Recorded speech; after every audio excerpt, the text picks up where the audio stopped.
صل على محمد وعلى آل محمد كما صليت على إبراهيم وعلى آل إبراهيم إنك حميد مجيد.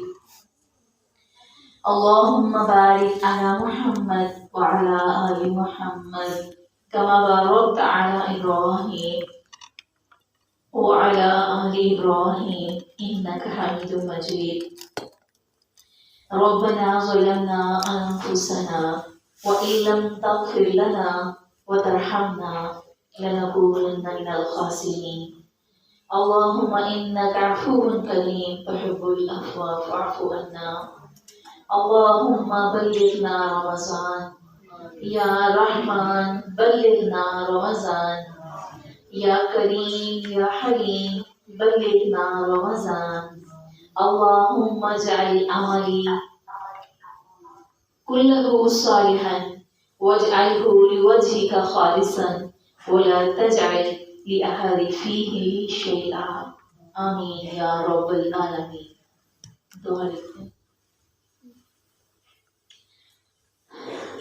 الحمدللہ، اللہ کا لاکھ شکر ہے اللہ رب العزت نے جس نے سانس، زندگی، صحت کی حالت میں ہمیں ان لمحوں تک پہنچایا. اسی کی رحمت، توفیق اور عطا کی وجہ سے ہم ان پلوں کو اس کے آگے بیٹھ کر گزار رہے ہیں. اب اس کی رحمت اور اس کی بے پایہ رحمت اپنے فضل کے ساتھ ہمیں رمضان کے اندر داخل ہونے کی، رمضان کو حاصل کرنے کی اور رمضان کے وہ فوائد، وہ ثمرات جو رب العزت نے خزانے چھپا رکھے ہیں اس کے اندر، ان کو حاصل کرنے کی اللہ رب العزت ہم سب کو توفیق عطا فرمائے. آمین ثم آمین. یہ انسان کی فطرت ہے کہ انسان پلاننگ، ارادے، ہمت، کوشش، محبت اور چاہت کے بغیر کسی کام کو اچھا نہیں کر پاتا. جس کام کی وہ پہلے سے پلاننگ کر لیتا ہے وہ آٹومیٹیکلی اچھا ہو جاتا ہے. جس کام کے لیے قوت، ارادہ، چاہت اور محبت اکٹھی ہو جاتی ہے وہ کام اچھا ہو جاتا ہے. ہم سب کو پتا ہے اچانک آنے والے گھر میں چند مہمان بھی بوجھ بن جاتے ہیں، مشکل ہو جاتی ہے. ہمیں کہیں جانا تھا، کوئی کام کرنا تھا، مہمان آ گئے، ایک دم سے ذہن کبھی بھی ان کو اچھے سے ڈیل نہیں کر پاتا. جب پلاننگ ہماری زندگی کا ایک اتنا بہترین فیکٹر ہے اور اس سے ہمیں فائدہ ہوتا ہے تو ہمیں اپنی زندگی میں ان کاموں کی پلاننگ بھی کر لینی چاہیے جن کاموں کے کرنے سے ہمارے معیار میں اضافہ ہو جائے، ہمارے کام کی خوبصورتی اور حسن میں اضافہ ہو جائے. سلف صالحین، اللہ کے وہ نیک بندے، سب سے پہلے نام آتا ہے انبیاء کا. انبیاء کے بعد نبیوں کے بعد نبیوں کے ساتھیوں کا. ہمارے نبی کے ساتھی کون ہیں؟ صحابہ اکرام، ان کا نام. صحابہ کے بعد درجہ ہے تابعین کا. تابعین کے بعد درجہ ہے خلف کا. خلف کے بعد سلف. یہ ہے ترتیب اللہ کے ان نیک لوگوں کی جن لوگوں نے دین کا کام صحیح بنیادوں پر کیا، درست طریقے پر کیا اور اس علم کی حفاظت کی جو آج ہم تک پہنچا، جس کو آج ہم اپنی زندگی کا زینہ بنا کے جنت کے رستوں پر چڑھتے ہیں. یہ سارا علم ہم تک سلف، خلف، تابعین، صحابہ کرام، تابعین کے بعد تبع تابعین، ان سب کے ذریعے پہنچا. سلف کا طریقہ ہمیشہ یہ تھا کہ وہ رمضان کے آنے سے 6 مہینے پہلے دعائیں شروع کر دیا کرتے تھے. اللہم بلغنا رمضان. 6 مہینے پہلے. آج یہ بات سنیں تو تھوڑی حیرت ضرور ہوتی ہے کہ 6 مہینے پہلے دعائیں کرتے تھے. آپ اور میں اپنے بہن بھائی کی شادی کی تیاری، ارادے، خیال، تیاریاں کب سے شروع کرتے ہیں؟ کیا جس دن میں اور آپ ڈیٹ فکس کرنے جاتے ہیں، ابھی 2 ماہ باقی ہوتے ہیں شادی میں، تو ڈیٹ فکس اچانک سے کل جانا ہے اور آج ہی شروع کر لیتے ہیں؟ ڈیٹ فکس کے بعد تو مائیں کہتی ہیں وقت کو پر لگ گئے ہیں، تب تو گنتی کے دن سمجھے جاتے ہیں، اور اس سے پہلے گھر کا ارینجمنٹ، سامان جہیز، بری، نہ جانے کیا کیا کچھ. یہ 6 ماہ میری اور آپ کی ایک گھر کی شادی کی تیاری لے جاتی ہے. اور پھر اس کے بعد رمضان کے 5 ماہ تک وہ دعائیں کیا کرتے تھے، اللہ رمضان کے روزے قبول فرما لینا. 6 ماہ پہلے تیاری، 5 ماہ بعد پھر کون سا ایک مہینہ بچا؟ رمضان کا. جب رمضان کے اندر قدم رکھتے تو دعائیں کیا کرتے تھے، اللہ عمل صالح کی توفیق دینا، اللہ اپنی پسند کا کام کرنے کی توفیق دینا. گویا 12 مہینے ایک رمضان کی دعاؤں ہی میں گزر گئے. 6 ماہ پہلے اللہ سانس دینا، وہاں تک پہنچا دینا، اللہ زندگی، ایمان، صحت کی حالت میں اس تک پہنچا دینا. 5 ماہ اس کی قبولیت کی فکر میں گزر گئے، اور سارا رمضان یہ مانگتے گزر جاتا کہ اللہ قبولیت والا عمل دینا، اللہ ایسی توفیق دے دے جس سے تو راضی ہو جائے. یہ 12 ماہ ان کے اس مہینے کی اندر ہی گھومتے. رمضان گزرنے کے بعد ہم ایک مہینے بعد یہ بھی بھول چکے ہوتے ہیں رمضان میں کیا مانگا تھا، آج قبولیت کی دعا کیا کرنی یہ بھی بھول چکے ہوتے ہیں.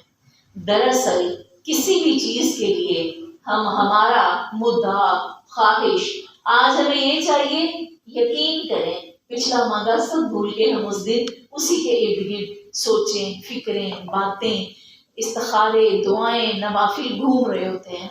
کتنا ان کی نظر میں رمضان اہم تھا، جو 12 مہینے میں اس ایک مہینے کو نہیں بھولتے تھے. ابو بکر البلخی فرماتے ہیں رجب کا مہینہ کھیتی میں بیج بونے کا مہینہ ہے، شعبان کا مہینہ پانی لگانے کا مہینہ ہے، رمضان کا مہینہ تو کھیتی کاٹنے کا مہینہ ہے. بیج بونے 2 مہینے پہلے شروع کرنے ہیں، 1 مہینہ پہلے اس کو زیادہ پانی لگانا شروع کرنا ہے. پھر رمضان تو کھیتی کاٹنے کا مہینہ ہے. بڑے بڑے امام، بڑے بڑے محدث اپنے درس حدیث، اپنا درس تعلیم، اپنی تدریس، اپنی تبلیغ، اب یہ سارے جو میں نے کام گنے، اپنا جہاد، اپنے معاملات، سب چیزوں کو پیچھے کر کے صرف اور صرف ذاتی عبادت، روزے کے ساتھ اپنی ذاتی عبادت کی طرف توجہ فرماتے. 11 ماہ تبلیغ کرتے، 11 ماہ تعلیم دیتے، 11 ماہ تدریس کرتے، کتابیں پڑھتے، 11 ماہ اللہ کے لیے نکلتے، خوب خیر کے کام کرتے. اس مہینے کو کہتے یہ ہمارے رب سے جڑنے کا مہینہ ہے. یہ ان کی اپنی ذاتی عبادت کا مہینہ ہوا کرتا تھا. اس کو پلاننگ کہتے ہیں، اس کو کہتے ہیں تیاری، ارادہ، کوشش، قوت، ہمت کر کے اس تک پہنچنا. اب ہمارے ہاں یہ سارا کچھ کس دن شروع ہوتا ہے؟ جس دن رمضان کا پہلا دن.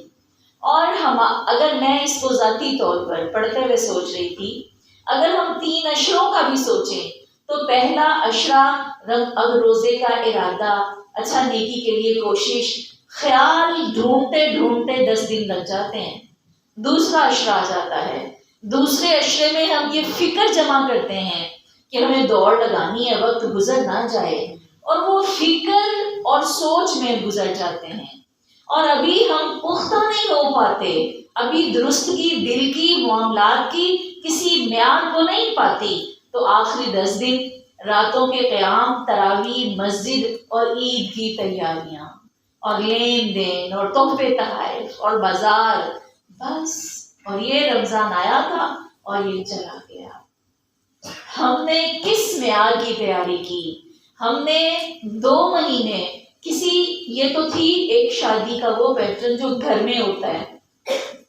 ہم کسی بہن بھائی قریبی رشتہ دار کی شادی پر جاتے ہیں، اللہ جانتا ہے. جب میں نے یہ واقعہ پڑھا کہ ابو بکر بلخی فرماتے ہیں یہ تو پانی لگانے کا یہ سب، تو میں نے سوچا کہ صرف اور صرف ہم کسی کی شادی پر جانا ہوتا ہے، پورے گھر والوں کے بچوں کے کپڑے بنانے ہوتے ہیں، اپنے کپڑے بنانے ہوتے ہیں. میں نے کہا 6 ماہ تو اپنی شادی کے لیے، گھر کی شادی کے لیے چاہیے ہوتے ہیں، 2 ماہ تو صرف بھانجا بھانجی بھتیجا بھتیجی کزن قریبی میریجز ان کی تیاری میں ہم کم از کم 2 مہینے صرف کرتے ہیں۔ وہ کپڑے لانے، وہ سلوانے، ان کی میچنگز کرنی، وہ اسٹیچنگ کے لیے دینے، ان چکروں میں 2 مہینے لگتے ہیں۔ اللہ کریم یہ رمضان جو اللہ رب العزت نے لیلۃ القدر کے اندر اس میں جسے کہتے ہیں اس کی چاشنی ڈال کے اللہ رب العزت نے اس رمضان کو مسلمانوں کے لیے ایک ایسا شارٹ کٹ دے کے کہ جس میں سب معافیاں، بخششیں، گناہوں کے جھڑنے کا، اگلی اصلاح، ٹریننگ، نہ جانے کتنے ڈھیر خزانے چھپا کے جو ہمارے لیے رکھا، ہمیں عطا کیا، ہم نے اس کی یہ قدر کی۔ اب ہماری تیاریاں اور ان علماء کی، ان اولیاء اللہ کی تیاریاں، ان سلف اور خلف کی تیاریوں کا فرق ہم غور کرتے جائیں۔ اسی طرح علماء کہتے ہیں رجب کی مثال ہوا کی طرح ہے، ہوا کی طرح۔ شعبان کی مثال بادلوں کی طرح ہے، بادل ہوا چلتی ہے تو ہمیں اندازہ ہوتا ہے آج بارش ہوگی، پھر اس کے بعد بادل آ جاتے ہیں، کالے سے بادل چھا جاتے ہیں، پھر ہم پکے ہو جاتے ہیں آج بارش ہوگی۔ ان دونوں وقتوں میں پورا گھر سمیٹ لیتے ہیں، اگر کپڑے سوکھنے ڈالے تھے بھاگ کے لے آتے ہیں، ہر کام کی تیاری۔ پھر اس کے بعد رمضان کا جو مہینہ ہے وہ بارش برسنے کا مہینہ ہے۔ بارش سے فائدہ کون اٹھائے گا؟ جو پہلے 2 مہینوں میں پوری تیاری کر چکا ہوگا۔ ہوا چلی، اس بندے نے تیاری کر لی، بارش آنے والی ہے۔ بادل چمکے، اس کو پتا چل گیا کہ اب بارش لازمن آئے گی۔ بارش سے فائدہ وہی اٹھائے گا جو پہلے سے تیاری کر چکا ہے۔ ہمارے اسلاف، اپنے دلوں کی صفائی، اپنے کینے، اپنا بغض، عبادت کے لیے پوری گرم جوشی کے لیے اپنی صحت بنانی شروع کر دیا کرتے تھے۔ اس طرح وہ اپنے لیے کتابیں، اپنے لیے وہ چیزیں جو میں نے وہاں بیٹھ کر یہ کام کرنا ہے، یہ میرا اعتکاف ہوگا، اس جگہ میں مسجد اتنے بجے جاؤں گا، اتنے بجے آؤں گا، مجھے کس سے ملنا ہے، کس سے نہیں ملنا، میرے رابطے کتنے ہونے چاہیے، کس کی بات سننی ہے، کس کی نہیں سننی، ایمان کی سچائی، ایمان کی تجدید۔ کبھی غور کیا ایمان کی بھی تجدید ہوتی ہے؟ آج اس وقت ہمارے گھر کی ایک چیز ایسی نہیں ہے جس کے لیے میں اور آپ نہیں جانتے کہ یہ خراب ہو رہی ہے، اس کی ریپیئرنگ، مرمت کیسے کریں۔ ہم سب کو پھٹے کپڑے کی مرمت کرنی آتی ہے، میلی دیوار کی مرمت کرنی آتی ہے، ہم سب کو اپنی ہر چیز کی ریپیئرنگ کی خبر ہے۔ جوتے، کپڑے، برتن سے لے کر ہر چیز کی مرمت ہوتی ہے۔ اللہ کے بندو، میری پیاری ساتھیو، ہمارے دین کی بھی، ہمارے ایمان کی بھی ریپیئرنگ ہوتی ہے۔ یہ بھی پرانا ہوتا ہے، یہ بھی غفلت کا شکار ہوتا ہے، اس کو بھی یہ بالکل پھٹے کپڑے کی طرح ہو جاتا ہے، اس کو پیوند لگانے پڑتے ہیں، اس کو سلائی لگانی پڑتی ہے، اس کو درست کرنا پڑتا ہے۔ جب ایمان پرانا ہو جاتا ہے اس کو تازہ کرنا پڑتا ہے۔ نبی صلی اللہ علیہ وسلم نے فرمایا مومن کے ایمان کی مثال جو ہے وہ گندم کے پودے کی طرح ہے۔ گندم کا پودا دیکھا ہے کتنا باریک، کتنا چھوٹا سا، زمین سے تھوڑی سی بلندی تک آتا ہے اور ہلکا اتنا ہوتا ہے۔ فرمایا مومن کی ایمان کی مثال گندم کے پودے کی طرح ہے، ہوائیں آتی ہیں اس کو کبھی اس طرف گرا دیتی ہیں، کبھی اس طرف گرا دیتی ہیں، وہ تیز ہچکولے کھاتا ہے لیکن وہ زمین سے نہیں نکلتا۔ چھوٹا سا باریک پودا، مضبوط تنا نہیں ہے موٹا کہ نکل نہ سکے، بلکہ وہ اندر ہی رہتا ہے۔ یہ استقامت مومن کے ایمان کی ضرور ہے۔ اس کا جو دانہ ہے وہ زمین کے اندر جڑا رہتا ہے، وہ دل سے نکلتا نہیں، مگر وہ جب ہل ہلا کے ادھر ادھر چلا جاتا ہے تو اس کو کیا کرنا پڑتا ہے؟ اٹھا کے درست کر کے صفائی کر کے واپس اپنی جگہ پر رکھیں گے تو یہ ایمان کی تجدید ہے۔ ہم میں سے کتنے لوگ ہیں، کوئی ایسا بندہ اللہ رب العزت نے ایسا نہیں بنایا جو گناہوں کا، غفلتوں کا، کمیوں کا شکار نہیں ہوتا۔ ہر بندے کا ایمان کمزور ہوتا ہے، ہر بندے پر دماغی اور دلی ایسے حالات گزرتے ہیں کہ اس کا ایمان 0 لیول پر آ جاتا ہے۔ صحابہ کرام آپس میں ملا کرتے، ایک دوسرے کا ہاتھ پکڑتے اور ہاتھ پکڑ کے سے کہتے کہ چلو آؤ ساتھی، ہم کسی جگہ پر بیٹھ کے اپنا ایمان تازہ کریں۔ ایمان تازہ کرنے کے لیے ایک دوسرے کو لے جایا کرتے اور کہا کرتے کہ ایسی باتیں کریں، ہم آپس میں ایسی باتیں کریں ہمارا ایمان تازہ ہو جائے۔ ایمان کو تازہ کرنے والی بھی باتیں ہوتی ہیں، ایمان کو خالص کرنے والی بھی باتیں ہوتی ہیں، اور دلوں کو صاف کرنے والی بھی صرف باتیں ہی ہوتی ہیں۔ ان باتوں کی اتنی اہمیت ہے، حدیث میں آتا ہے اللہ کریم کے پاس جنتوں کے بارے میں ہم ہمیشہ سنتے ہیں، جنتوں کے علاوہ ایک اور بڑی سپر ویلین چیز ہوگی، وہ ہے جنت کے بالا خانے۔ بالا خانے وہ جنت کے محلوں سے علاوہ ہوں گے، اتنی بلندی پر ہوں گے۔ آپ صلی اللہ علیہ وآلہ وسلم اوصاف بیان کر رہے تھے، ان کی وضاحت کر رہے تھے کہ لوگوں اللہ کے پاس جو بالا خانے ہیں وہ ٹرانسپیرنٹ ہوں گے۔ ٹرانسپیرنٹ اس کو کہتے ہیں شیشے کی طرح صاف۔ فرمایا جو باہر سے دیکھنے والا کھڑا ہوگا تو وہ اندر کی ایک ایک چیز کو دیکھ سکے گا۔ شیشے کے، اس کی چھت شیشے کی، اس کا فرش شیشے کا، اس کے ڈور، اس کی دیواریں شیشے کی ہوں گی۔ جو اندر بیٹھا ہے وہ پوری جنت کو دیکھ سکے گا، باہر بیٹھنے والا اندر کے سارے مناظر کو دیکھ پائے گا۔ جنت کے جن کو غرفہ کہا جاتا ہے، بالا خانے ہوں گے، اور وہ بالا خانے اللہ رب العزت ایسے اور ایسے لوگوں کو دے گا۔ ایک بدوی، ایک عرابی کھڑا ہوا، کہنے لگا اللہ کے نبی بتا دیجئے کس کے مقدر میں ہوں گے، کون ان کو پائے گا؟ نبی صلی اللہ علیہ وسلم نے فرمایا جو اچھی باتیں کرنے والے ہیں، جو خیر کی باتیں کرنے والے ہیں، اللہ یہ شیشے کے گھر ان کو دے گا۔ اس بات کو جب ہم بھول جاتے ہیں پھر ہم خیر کی باتیں کرنی چھوڑ دیتے ہیں، پھر آپس میں بیٹھتے ہیں وہی باتیں کرتے ہیں۔ کب ہماری اصلاح ہوگی؟ یہ ہم مجلس میں اچھی باتیں کر رہے ہیں، ہم اس معیار کے بندے اللہ ہمیں بنا دے، ہم تنہائیوں میں بیٹھے ہوں اور ہم ایک دوسرے کے ایمان کو تازہ کرنے والی، خیر اور بھلائی کی باتیں کرنے والے بن جائیں، تاکہ ہم اللہ کے وہ الغرفات، وہ بالا خانے جو رب العزت نے ایسے کمال کے بنا رکھے ہیں۔ آج ہم سب کے پاس گھروں کی کمی نہ ہو، لیکن کوئی ایسا بندہ نہیں جو ہر اچھی اور نئی اور منفرد چیز کو دیکھے اور اس کی طلب نہ کرے، اس کو پانے کی خواہش نہ ہو۔ بے شک وہ اپنے رب کی رضا پہ راضی ہو جائے، اس کو نہ بھی ملے تو وہ راضی ہو جائے، لیکن دل کی طلب اور خواہش تو ہمیشہ رہتی۔ تو ہم اللہ کے ان نعمتوں کو پانے کی خواہش کیوں نہ رکھیں گے جو رب العزت نے انسانوں ہی کے لیے، انسانوں کے مقدر کے لیے سب بنا رکھا ہے۔ اسی طرح ان بالا خانوں کو پانے کی ہم آج ہی سے کوشش کر دیں۔ اسی طرح اسلاف اپنے دل کی صفائی کر کے رمضان میں داخل ہوا کرتے تھے۔ وہ جو ہوا کا مہینہ ہے رجب، وہ جو بادلوں کا مہینہ ہے شعبان، اور پھر رمضان کس کا مہینہ ہے؟ بارش برسنے کا۔ تو اس کا مفہوم ایک یہ بھی نکلتا ہے کہ ہم 2 مہینے پہلے سے ارادے، تیاری اور اس لحاظ سے دوڑ لگانی شروع کر دیں۔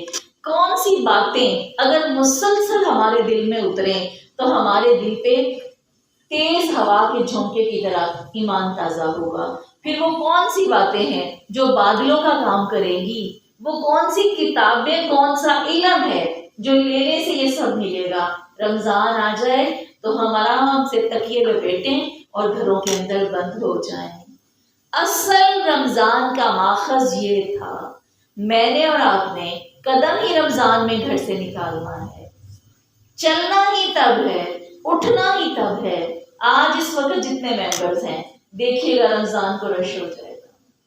علم لینے کا مہینہ رمضان نہیں تھا، یہ بات میں آپ کو دیر سے بتا رہی ہوں، مجھے پہلے بتا دینی چاہیے تھی۔ کیوں دورہ قرآن ہم رمضان میں کیوں کرواتے ہیں؟ یہ تو پہلے ہو جانا چاہیے تھا۔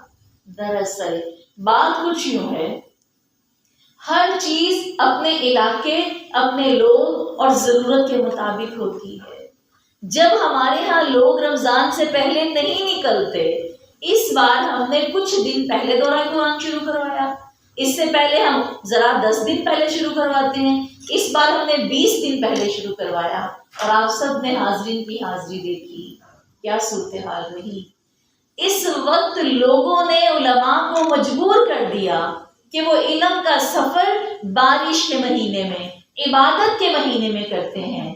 اسی بات کے پیش نظر انشاءاللہ العزیز آنے والے وقتوں میں آپ دیکھیں گے کہ جس طرح اس بار ہم 20 رمضان تک شاید نہ جا پائیں، اپنی ذاتی عبادت کو وقت دیں گے، علم وہ جو ہم نے پہلے اکٹھا کرنا ہے، بعد میں اللہ کے پاس بیٹھنے کا لطف لینا ہے۔ غار حرا میں نبی صلی اللہ علیہ وسلم کیا کیا کرتے تھے جا کر؟ ان کو کیا ضرورت تھی وہاں بیٹھ کر کیا کرتے تھے؟ وہ بیٹھ کر اللہ سے باتیں کرنے کا لطف لینے کا مہینہ تھا۔ جب ہم نے علم تب اکٹھا کرنا ہے، جب ہم نے وقت تب ابتدا پر تب لگا دینا ہے، تو حصول کا وقت تو ہم نے ختم کر دیا نا۔ وہ فصل کی کٹائی کا وقت تھا، وہ بیج بونے کا نہیں تھا، وہ پانی لگانے کا نہیں تھا۔ میں نے اور آپ نے ان 10-20 دنوں میں بیج بویا، پانی لگایا، اب فصل کاٹنے سے پہلے پہلے کیا ہوگا؟ عید آ جائے گی، صفحہ ختم ہو جائے گا۔ وہ جو مغز لینے کا وقت تھا وہ میں اور آپ ضائع کر بیٹھتے ہیں۔ اب ہم نے اس کو انشاءاللہ آنے والی زندگی میں بھی پہل کرنی ہے۔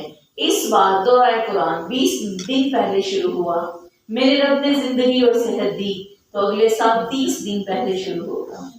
پورا پانی لگا کے بیج بو کے عبادت حاصل کرنے کے لیے رمضان میں ایک دوسرے سے رابطے ختم، سوشل میڈیا ختم، کوئی اپنی فیس بک نہیں دیکھے گا، کوئی انسٹاگرام چیک نہیں کرے گا، واٹس ایپ پر صرف پیغام رسانی ہوگی، ضرورت کی بات ہوگی، ہر چیز سے کٹ جانا ہے، کسی رستے کو اپنے اندر تک آنے نہیں دینا۔ اگر 5 منٹ کی ایک ویڈیو کلپ دیکھیں تو اس 5 منٹ کی قدر اور وقت کا ہمیں احساس ہے کہ ہم اس 5 منٹ میں کیا کر سکتے ہیں۔ بہترین 2 نفل پڑھے جاتے ہیں 5 منٹ میں۔ یہ لالچ کر کے ہی قدم اٹھانا پڑے گا۔ اپنے واٹس ایپ، اپنے سوشل میڈیا، لوگوں سے ڈسکنیکٹ ہو جائیں۔ اگر ہم مسجد میں جا کر عورتیں اعتکاف نہیں کر سکتی، بچے چھوٹے ہیں، گھر ہیں، مسائل ہیں، تو کیا 30 دنوں کے لیے بند ہونے کے لیے کوئی مصیبت ہے جو ہم نہیں کر سکتے؟ چلو ہم گھر کے اندر کے افراد کے فرائض نہیں چھوڑ سکتے، باہر والوں کو تو چھوڑ سکتے ہیں، باقی کام تو پوسٹ پون کر سکتے کہ نہیں کر سکتے؟ کوئی اصرار کرے، کوئی غصہ کرے، کرنے دیں۔ توحید تو یہ ہے خدا حشر میں کہہ دے، یہ بندہ 2 عالم سے خفا بس میرے لیے ہے۔ اس کا مدعا کچھ اور نہیں تھا، یہ اپنی ذاتی مجبوری سے لوگوں کو چھوڑ کے نہیں بیٹھا تھا۔ کسی نے میرے بچے کو کچھ نہیں کہا تھا، کسی نے مجھے کچھ نہیں کہا تھا، رب تیرے لیے تو ہم 2 عالم سے خفا سال بھر نہیں نہ ہو سکتے، 1 مہینے کے لیے ہو جائیں۔ سمیٹ لیں اپنے لمحوں کو، اکٹھا کر لیں، دامن بھر لیں۔ اللہ آنے والے سال اگر تو نے زندہ رکھا اور اگلے رمضان میں نہ ہوئی تو پروردگار اس رمضان سے ہی میں اتنا فائدہ اکٹھا کر لوں کہ تجھ سے ملاقات ہو تو مجھ سے راضی ہو چکا ہو۔ اپنے آپ کو اس مہینے میں صرف عبادت، صرف عبادت، صرف عبادت کے لیے جمع کر لیں، یہ اپنے دل میں خود کا ارادہ کر لیں۔ اللہ رب العزت ارادہ کرنے والے اور اس پر چلنے والوں کو کبھی تنہا نہیں چھوڑتا۔ یا ایھا الذین آمنوا آمنوا، جب قرآن یہ کہتا ہے، مفسرین کہتے ہیں اس وقت ہر علم رکھنے والے، ہر عمل رکھنے والے، ہر قرآن کے ماننے والے کو ڈبل اور کئی گنا بڑھا کر اپنے ایمان میں اضافہ کرنا چاہیے۔ اللہ یہاں کہہ رہے ہیں یا ایھا الذین آمنوا آمنوا، اے ایمان والو پھر ایمان لے آؤ۔ ضرورت تھی ایمان کو اور بڑھانے کی، اے ایمان والو آمنو پھر ایمان لے آؤ۔ یہ پھر ایمان کیسے ہوتا ہے؟ کھا رہے ہو پھر کھا لو، جانتے ہو اور جان لو، کیسے؟ ضرورت ہے۔ ایمان پرانا ہوتا ہے، ایمان بوسیدہ ہو جاتا ہے، ایمان کمزور ہو جاتا ہے، ایمان غافل ہو جاتا ہے۔ ایمان کی تجدید کرنے کے لیے ایمان والو پھر ایمان لے آؤ اور ایمان لے آؤ۔ ضرورت نہ ہوتی تو ایمان والے تو ایک بار کلمہ پڑھتے تو زندگی بھر وہ کلمہ کافی ہو جاتا۔ ضرورت نہ ہوتی تو اللہ قرآن میں حکم نہ دیتے فَاعْلَمْ أَنَّهُ لَا إِلَهَ إِلَّا اللَّهُ، لا الہ الا اللہ کا معنی سیکھو، اس کا علم حاصل کرو، اس کا بھی ایک قاعدہ ہے، اس کا بھی ایک اصول ہے، اس کو پڑھو اور سیکھو، جانو۔ ہمیں یہ جاننا ہے کہ اللہ ایمان والے ایمان کیسے لاتے ہیں، اللہ وہ اس کو تازہ کیسے کرتے ہیں۔ اگر ہمیں کسی نے نہیں بتایا تھا کہ شادی ہو گئی تو میاں کو کیسے راضی کرنا ہے، کیسے پاپڑ بیلنے ہیں، کیسے تم جھک گئی، 20 سال کی بچی، 25 سال کی بچی، حد سے حد ایک عورت لڑکی کتنی بڑی ہو جاتی ہے، وہ اسے کس نے پٹیاں پڑھائیں اور سبق سکھائے تھے۔ آج پہلا بچہ گود میں پیدا ہوا، تمہیں کیسے راتیں جاگنی آ گئی، تمہیں کیسے اس کی کیئر کرنی آ گئی، ایک محبت کے عوض تمہیں سب کچھ کرنا آ گیا۔ کیسے ماں کو تم نے چھوڑ دیا، باپ کو، گھر، کھلونے، اپنے باغ بہاریں، اپنی مرضیوں کی زندگیاں ایک شوہر کے پیچھے تم نے کیسے ختم کر ڈالی، صرف اس لیے کہ تم نے اس کو فرض سمجھ لیا، تم نے جان لیا کہ یہ میرا ایک اولین فرض ہے، تم یہ سب کر گئی۔ اور جب جب تمہیں اپنی زندگی میں ضرورت پیش آئی، اور ایک ماں کو کیا اس وقت ہی صرف سیکریفائس کرتی ہے، مرتے دم تک کرتی ہے، اللہ کے لیے، اپنی قبر کے لیے۔ ایک جملہ یاد رکھ لیں، جو میں اور آپ اللہ کے لیے کرتے ہیں، پتہ نہیں کیوں ہم یہ کہتے ہیں، قرآن کہتا ہے نا للہ، بس ہم کہتے رہتے ہیں، وگرنہ میں اور آپ جو اللہ کے لیے کرتے ہیں وہ ہم اللہ کے لیے کرتے ہیں، وہ ہم اپنی ذات کے لیے کرتے ہیں۔ جو ہم اللہ کے لیے کرتے ہیں وہ اپنی قبر کے لیے کرتے ہیں، اپنی روشنی کے لیے کرتے ہیں، اپنی جنت کے لیے کرتے ہیں۔ جو ہم اللہ کے گھروں کو آباد کرتے ہیں، جو ہم مسلموں پہ کھڑے ہوتے ہیں، جو ہم دوسروں کی خدمت کرتے ہیں، وہ اپنی ذات کے لیے کرتے ہیں۔ اللہ رب العزت کے لیے ہمیں جس چیز کو بہترین بنانا ہے وہ ہمارا سب سے پہلا کام ایمان کی تجدید، ایمان کو پالش کرنا ہے، ایمان کو چمکانا ہے۔ اگر اس کو زنگ لگا ہوا ہے، پتہ نہیں برتن کو پکڑیں، اگر اس پہ زنگ لگا ہے تو وہ کیسے اتارنا ہے، نہیں سمجھ آتی، فوراً کسی سے مشورہ، کسی سے پوچھ لیتے ہیں، اس کو طریقے کو استعمال کرتے ہیں، پھر اس کو اور صاف کرتے ہیں۔ یاد رکھیں، پہلے بھی میں کئی بار کہہ چکی ہوں، جس بندے کی عقل دنیا میں، افراد میں، لوگوں میں، گھروں میں، چیزوں میں زیادہ چلتی ہے، زیادہ کام کرتی ہے، تو کیا اس بندے کی عقل ایمان کے لیے، عمل کے لیے، اللہ کے ان چیزوں کی ترقی کے لیے، پالش کے لیے، اس زنگ کو اتارنے کے لیے زیادہ کام کیوں نہیں کرتی؟ اس کا مطلب یہ ہے کہ اس کی حقیقت ہماری نظر سے اوجھل ہے۔ فرمایا جو ایمان والے ہیں، جو توحید پرست ہیں، گنہگار ہیں، منافق ہیں، یہ سب لوگ اس دن پل صراط پر اکٹھے ہوں گے۔ اور یہ حدیث میں نے کچھ دن پہلے بھی آپ تک آ کے گوش گزار کی تھی۔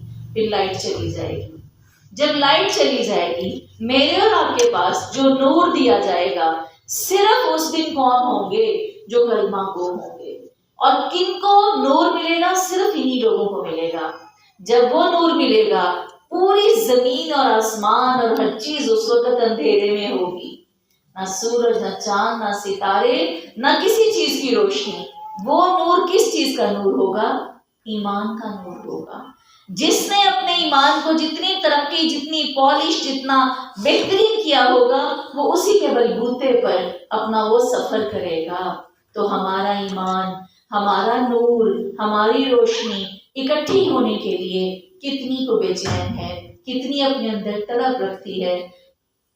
اس دن مومنوں کا یہ جواب ہوگا، جب منافق کہیں گے کہ ہمیں کچھ دکھائی نہیں دے رہا، کچھ تو ہمارا ساتھ دے دو۔ پھر ایک دن ان پر ایسا برا وقت آئے گا کہ منافقوں کی روشنی ایسے ہلکی ہلکی جلتی بجھتی ہوگی، ایک قدم اٹھائیں گے اور دوسرے میں آنکڑا ہوگا، وہ اسی سے لگ لگ کے گرتے جائیں گے۔ اتنی بری کنڈیشن میں مومنوں سے کہیں گے الم نکم معکم، کیا ہم تمہارے ساتھ نہیں تھے؟ قرآن میں اللہ نے یہ مناظر بیان کیے ہیں، کیا دنیا میں ہم تمہارے ساتھ مسجد میں اکٹھے نہیں ہوتے تھے؟ کیا ہم فلاں جگہ پر نیکی کے خیر کے کاموں میں اکٹھے نہیں ہوتے تھے؟ اس وقت مومنین کہیں گے بلا کیوں نہیں، وَلَكِنَّكُمْ فَتَنْتُمْ أَنفُسَكُمْ وَتَرَبَّصْتُمْ وَارْتَبْتُمْ، وغرتکم الامانی حتی جاء امر اللہ وغرکم باللہ الغرور۔ اے لوگو تم بے شک ہمارے ساتھ ہوتے تھے مگر تمہارے نفسوں نے تمہیں فتنے میں ڈالا۔ تم نے انتظار کیا ہوا تھا، اچھا ملے گا تو دیندار، برا ملے گا تو دین کو چھوڑ دیتے تھے۔ تم شک میں رہتے تھے، تمہیں دنیا کی زندگی اور خواہشات نے دھوکے میں ڈال رکھا تھا، یہاں تک کہ جاء امر اللہ، اللہ کا کون سا حکم آ گیا؟ موت کا حکم آ گیا۔ گویا تمہیں مرنے تک توبہ نصیب ہی نہیں ہوئی، تم اللہ سے شک میں رہے، تو اب تمہیں اللہ کے اس دھوکے نے جو تمہارے اندر موجود تھا آج یہ دن دکھایا ہے۔ مومن اس دن منافق کو ذرا بھی روشنی نہیں دے پائے گا۔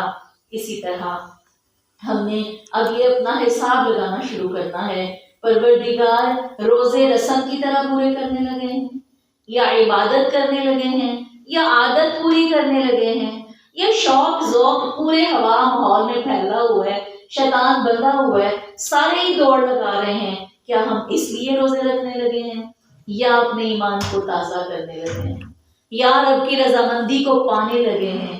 ہمیں ان سب چیزوں کے لیے جائزہ لینا ہے۔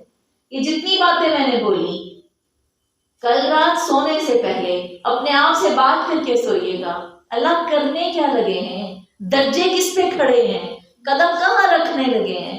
اللہ تیری رضامندی کے لیے یا بس اب سارا ہی لوگ اٹھے ہوئے ہیں، ماحول بنا ہوا ہے، سب روزے رکھ رہے ہیں، دیکھا دیکھی مجھے بھی رکھنے ہیں، کیا رسم پوری کرنے جا رہی ہوں یا اللہ تجھے راضی کرنے کے لیے میں قدم اٹھا رہی ہوں؟ یہ غور اگر ہم نے نہ کیا تو پھر اس کے بعد ہمارے روزے بے شعوری کے روزے ہوں گے۔ باشعور بن کے روزے رکھنے ہیں تو جائزہ ضرور لینا ہے، اپنی محبت کی سچائی اپنے دل میں پوری روشن رکھیں، اللہ میں کتنی سچی، کتنی خالص ہوں، کتنی درست ہوں، اپنا جائزہ لینا ہے۔ روزے بھی رکھنے ہیں، لوگوں کے حق بھی ادا کرنے ہیں، فرائض کو بھی دیکھنا ہے، اور ساتھ ساتھ ہم نے اپنے رب کی رضامندی کو بھی پانا ہے۔ لمٹ نہیں رکھنی، نیکی کی رمضان میں لمٹ نہیں رکھنی، جیسے قرآن میں اللہ فرماتے ہیں لَيْسَ الْبِرَّ أَن تُوَلُّوا وُجُوهَكُمْ قِبَلَ الْمَشْرِقِ وَالْمَغْرِبِ۔ نیکی صرف یہ نہیں ہے کہ مصلے پہ کھڑے ہو جانا ہے، جیسے میں نے آپ سے کہا سوشلزم چھوڑ دینا ہے، لوگوں سے رابطے ختم کر دینے ہیں، تو کیا پھر افطاریاں نہیں کریں گے؟ کیا پھر کھانے نہیں بنائیں گے؟ لوگوں کو نہیں کھلائیں گے؟ نہیں، اعتدال کرنا ہے، ضروری کام فرائض کی ادائیگی مگر نہیں کرنا تو وقت ضائع نہیں کرنا، اس چیز کا خیال رکھنا ہے۔ اب ہم نے اپنی عبادت کو، اپنی خدمت کو، اپنے خیر کے کاموں کو اعتدال میں پرونا ہے۔ اگر ہم نے پلان نہ کیا، اگر پہلے سے لسٹ نہ بنائی، بہت مشکل ہو جائے گی، نہ جانے کب کوئی آ جائے گا، نہ جانے کب کہیں کوئی بلا لے گا، کب کیا کام پیش آ جائے گا۔ نہیں، پلاننگ کر کے چلیں گے۔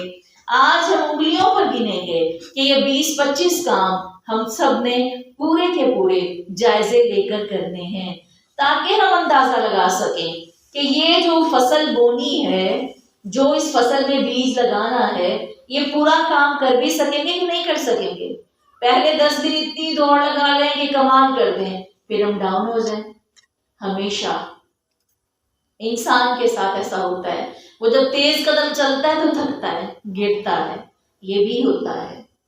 تو اپنی پلاننگ کر کے چلنی ہے کہ مجھے کب کتنا اور کیسے کام کرنا ہے۔ انشاءاللہ العزیز اب ہم نے یہ دیکھنا ہے، اگر ہم پہلے اپنے کام، اپنے معیار، اپنے عبادات، اپنی خدمت، اپنے فرائض کی ادائیگی اگر اعلیٰ درجے کی کر رہے تھے تو اللہ نے کہا نا یا ایھا الذین آمنوا آمنوا، اب ہم نے اس اعلیٰ سے اور اعلیٰ ہونا ہے۔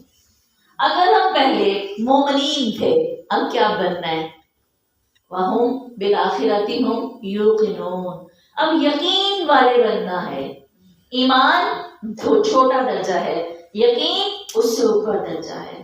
اگر ہم پہلے نیکیاں کر رہے تھے تو نیکیاں اس معیار کی تھیں کہ اس میں اللہ کا ڈر تھا، اللہ کا ڈر تھا، تقویٰ تھا، ڈر والا تقویٰ تھا۔ اب ہم نے متقین سے کیا بننا ہے؟ محسنین بننا ہے۔ محسن متقی سے بہت بڑا اعلیٰ درجہ ہے۔ محسن کیسا ہوتا ہے؟ حدیث جبریل یاد ہے نا؟ اللہ کے نبی کے پاس آ کر جبریل بیٹھے اور ایسے بیٹھے جیسے تابع دار اسٹوڈنٹ کسی ٹیچر کے آگے بیٹھتا ہے، یوں دوزانوں ہو کے گھٹنے تشہد کی حالت نہیں ہوتی، جیسے تشہد کی حالت کی طرح جھک کے عاجزی سے دونوں گھٹنے اندر کو فولڈ کر کے ایسے بیٹھ گئے اور اللہ سے کہتے ہیں کہ نبی صلی اللہ علیہ وسلم سے کہتے ہیں کہ اللہ کے نبی مجھے بتائیے احسان کیا ہوتا ہے؟ آپ نے فرمایا احسان یہ ہے ان تعبد اللہ کأنک تراہ، تو اللہ کی عبادت ایسے کر کہ جیسے تو اللہ کو دیکھ رہا ہے، تو نماز پڑھے اللہ تیرے سامنے ہو، تو کھانا پکائے اللہ تیرے سامنے ہو، تو کسی کا کام کر کے دے رہا ہے رب تیری نظر میں ہو، اور فرمایا فَإِن لَمْ تَكُنْ تَرَاهُ فَإِنَّهُ يَرَاكَ، اور اگر تو یہ درجہ نہ پا سکے کہ رب تجھے دکھے تو پھر یہ ضرور سوچ لینا، اگر تو یہ نہ کر سکے کہ تیرا رب تجھے دیکھ رہا ہے، میں کام کرتی پھر رہی ہوں، میرا دھیان یہ ہے کہ اللہ مجھے دیکھ رہا ہے، ابھی اللہ کی نظر پڑے گی، ابھی اللہ مجھے دیکھے گا اور میں فوراً غلط کرتے کرتے پکڑی جاؤں گی۔ یہ احساس اپنے اندر پیدا کر لیں۔ اس معیار پر آج ہم دیکھیں کہ ہم نے جو 20-25 کام کرنے ہیں، ان کاموں کی تیاری ہم نے ایک لسٹ بنا لی ہے؟ نہیں بنائی تو سب سے پہلے تو یہ دعا کہ پروردگار یہ لسٹ ہمارے دلوں میں آج زندہ رہ جائے، ہم جائیں تو گھروں میں جاتے جاتے 20 سے 10 نہ رہ جائیں، 10 سے 5 نہ رہ جائیں۔ اللہ یہ یاد رکھنے کی توفیق دینا کہ ہم جب یہ سن لیں تو ہم اپنا جائزہ ان کے مطابق لے بھی سکیں۔ بہت خوبصورت ایمان کو تازہ کرنے کا یہ ایک انداز ہے۔ ہو سکتا ہے یہ 20-25 کاموں میں سے کوئی ایک بھی نہ ہو جس کو آپ نے کبھی نہ سوچا ہو، سب آپ کرتے ہوں گے، سب آپ جانتے ہوں گے، لیکن یہ لسٹ کیا ہوگی؟ ریمائنڈر ہوگی، ایمان کو تازہ کرنے کا باعث ہوگی۔ انشاءاللہ العزیز قرآن پڑھنا ہم نے سب نے شروع کر دینا ہے اس رمضان میں، قرآن کی عادت بھی بنانی ہے اور اس کو عبادت کے درجے پر بھی کرنا ہے۔ قرآن کو پڑھتے پڑھتے ایک نئی چیز شامل کرنا ہے۔ نبی صلی اللہ علیہ وسلم قرآن پڑھا کرتے، جنت کا منظر گزرتا، کیا کرتے؟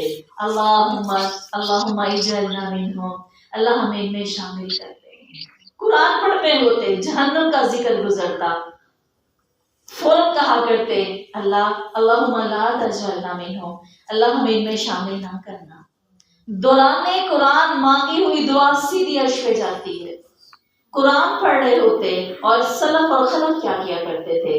قرآن پڑھتے پڑھتے کوئی آیت اتنی پیاری لگتی سینے سے لگا لیتے، ان کو آنکھوں سے اپنے ہاتھوں سے چوم لیتے، اس کو اپنے قریب کر لیتے۔ بھلا کیسے ممکن ہے جس چیز پر جس وقت جس لمحے محبت آئے تو اس کو اپنے قریب نہ کر لیا جائے؟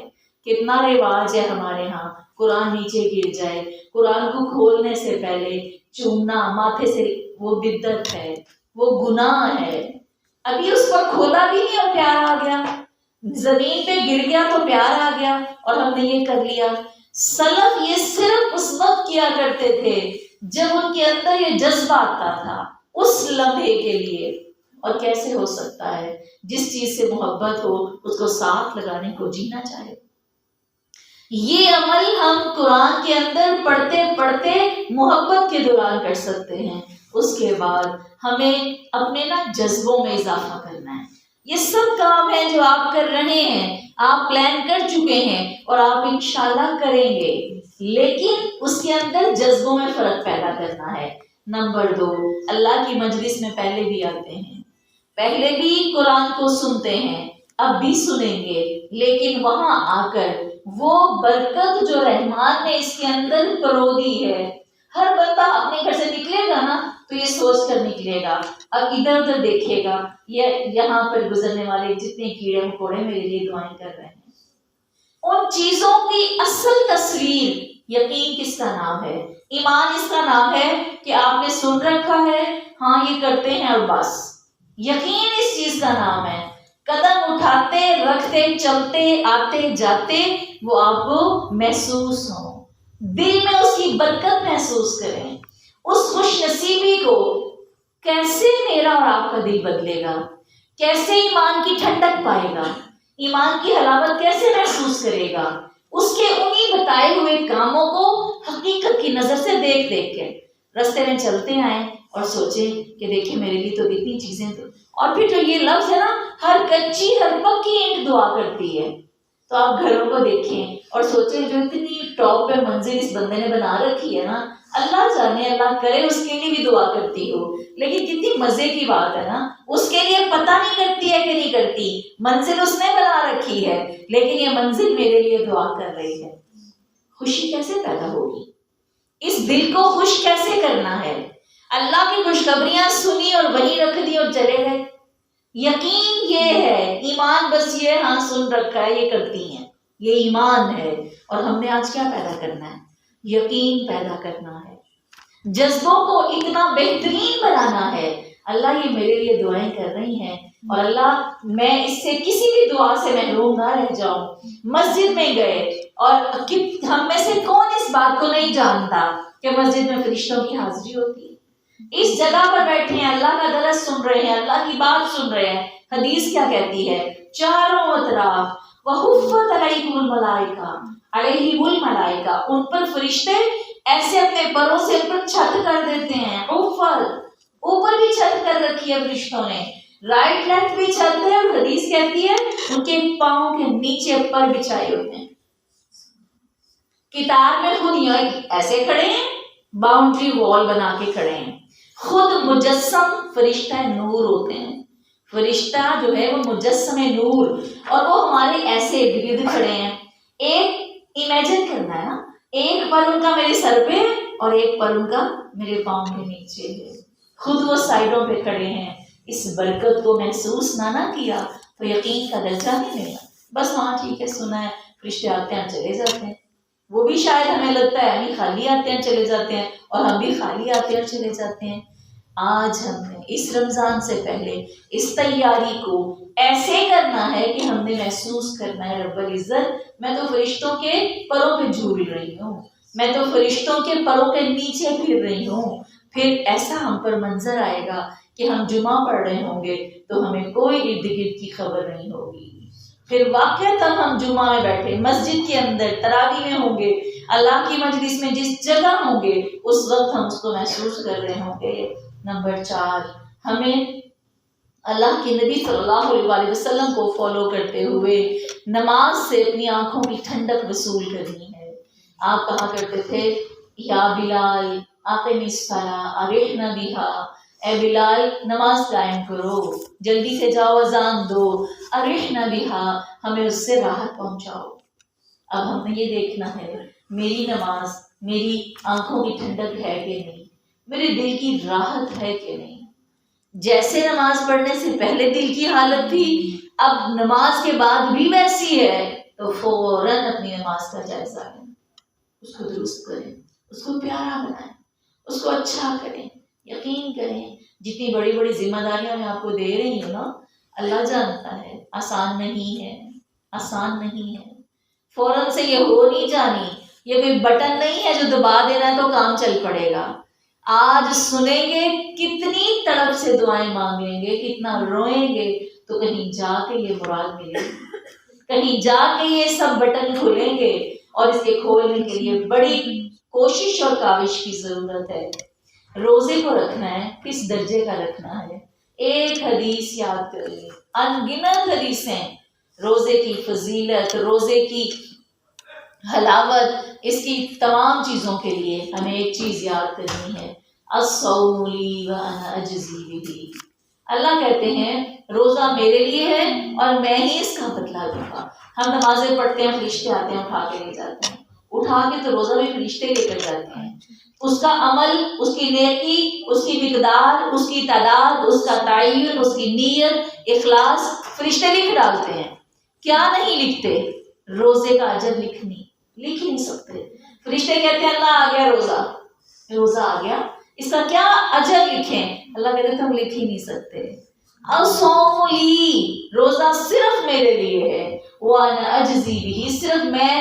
اس کی دو وضاحتیں مفسرین کرتے ہیں، کچھ مفسرین کہتے ہیں اس کا معنی ہے میں اس کا اجر دوں گا، اور کچھ مفسرین کہتے ہیں اس کا معنی مفہوم یہ ہے کہ اس کا بدلہ میں خود ہوں۔ کسی کو کچھ ملے گا، کچھ ملے گا، کچھ ملے گا. جو روزہ دار ہوگا اس کو کیا ملے گا؟ اس کو رب ملے گا. الصوم لی وانا اجزی بہ، میں اس کو ملوں گا جو روزہ رکھتا ہے اور روزے کا حق ادا کرتا ہے. یہ تو بات ہمیں سمجھ میں آ گئی. لیکن یہ بہترین ہوگا کیسے؟ جب ہر روز افطاری کے وقت ہمارے دلوں کا یہ حال ہوگا کہ ہم یہ کہہ کے بسم اللہ پڑھ کے کھجور کھایا کریں گے، اللہ میں تیرے ہاتھ میں اپنا روزہ پہنچوا رہی ہوں. اللہ یہ روزہ جو آج فرشتے لے کر جائیں گے نا، تیرے ہاتھ پہ رکھیں گے. اللہ رب العزت اپنے ہاتھ سے وصول کرتے ہیں نا وہ نیکی، وہ صدقہ جس میں خلوص ہوتا ہے. اللہ نے روزہ کسی اور کو نہیں دینا. آج میرے فرشتے میرا روزہ تجھے دے کر جائیں، اللہ وہ تیرے ہاتھ پہ رکھیں اور تو اس کو قبول کر کے ریسیو کرے. اور جس کے نیک عمل کو رحمان وصول کرتا ہے، اپنے ہاتھ سے وصول کرتا ہے، اس کی قدردانی کا ہم اندازہ لگا ہی نہیں سکتے. اس کے بعد ہمیں یہ بھی یقین رکھنا ہے کہ جو نبیوں کا ہم واقعات پڑھتے ہیں، کیا ہم انبیاء پر بس اتنا ایمان لاتے ہیں کہ ان کے قصے سنتے ہیں اور بس اس کو قصہ سمجھتے ہیں، کہانی سمجھتے ہیں؟ نبیوں کے واقعات پر ایمان کیسے لایا جائے، ایمان کو پکا کیسے کیا جائے، ان چیزوں کو اپنی زندگی کی مشکلات سے جوڑ کر ان کا تجزیہ کیا جائے. وہ مشکلیں جو میری زندگی میں ہیں وہ کتنی ہیں اور میں اس پر کیا کرتی ہوں، اور میرے ان نبیوں نے جن پر ایمان لا کر میں اس کی امتی بن رہی ہوں، میرے نبی نے اس اپنی زندگی میں ان مشکلات سے کیسے کیسے مقابلہ کیا. ان پر ایمان لانے کا مقصد ان جیسا بننا ہے، ان کی زندگیوں کے صبر کو اپنے صبر سے موازنہ دینا ہے. یہ کر کے ہم نے انبیاء پر ایمان کو بھی تازہ کرنا ہے. یہ نہ رمضان گزر جائے یہ تو ہم پڑھتے رہ جائیں لا نفرق بین احد من رسلہ، اللہ کرے کسی نبی کے درمیان ہم تفریق نہیں کرتے. زبان سے تو پڑھتے رہیں لیکن حقیقت میں نبیوں پر ایمان اندر کبھی پورا حق ہی نہ دے. ایسا نہ ہو.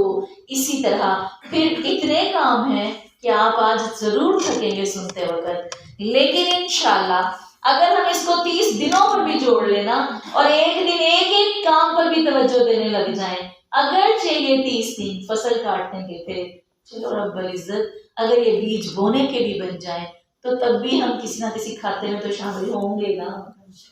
اللہ نے تمہیں اتنا اعلیٰ نہ بنایا کہ فصل کاٹنے کی نوبت آئی، اللہ بیج بونے والے بنا دینا، اللہ پانی لگانے والوں میں شامل کر دینا اللہ. اور اگر تو چاہے تو اسی رمضان کے اندر تمہیں فصل کاٹنے والا بھی بنا دے، تو ہمیں وہ بہترین رزلٹ بھی دے دے جو تو نے اپنے بندوں کے لیے چھپا رکھے ہیں.